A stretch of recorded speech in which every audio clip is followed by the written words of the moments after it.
দেশের বিভিন্ন জায়গার আরও কিছু খবর নিয়ে একটি ডেস্ক রিপোর্ট।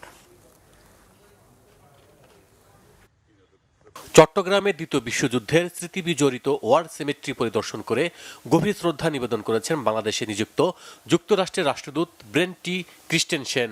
উপস্থিত ছিলেন city mayor doctor Sadat Hossain. ঠাকুরগাঁওয়ে এতিমদের নিয়ে বিএনপির মহাসচিব মির্জা ফখরুল ইসলাম আলমগীরের জন্মদিন পালন করেছেন স্বেচ্ছাসেবক দলের কেন্দ্রীয় কমিটির সহ আইন বিষয়ক সম্পাদক অ্যাডভোকেট জাকির হোসেন জুয়েল। এ সময় বিশেষ দোয়া ও মিলাদ মাহফিলও হয়। পটুয়াখালীর গলাচিপায় হামলা ও সহিংসতার ঘটনায় ৩ দিনের মধ্যে তদন্ত করে ব্যবস্থা নেওয়া না হলে নির্বাচন কমিশনে অভিযোগ করার হুঁশিয়ারি দিয়েছেন গণ অধিকার পরিষদের সভাপতি ও পটুয়াখালী ৩ আসনে বিএনপির সমর্থিত প্রার্থী নুরুল হক নূর। সকালে উপজেলা বিএনপির কার্যালয়ে এক সংবাদ সম্মেলনে তিনি একথা বলেন।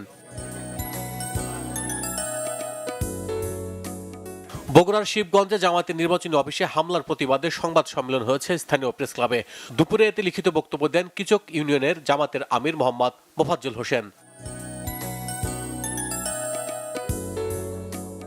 আসন্ন নির্বাচন ও গণভোট নিয়ে সংলাপ হয়েছে ঝিনাইদহের কোটচাঁদপুরে।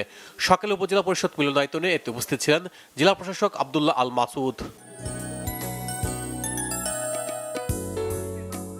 গণভোটের প্রচার ও ভোটার উদ্বুদ্ধকরণের উদ্দেশ্যে ইমাম সম্মেলন হয়েছে মাদারীপুরে। সকালে জেলা ইসলামিক ফাউন্ডেশনের আয়োজনে জেলা শিল্পকলা একাডেমিতে এতে প্রধান অতিথি ছিলেন জেলা প্রশাসক জাহাঙ্গীর আলম।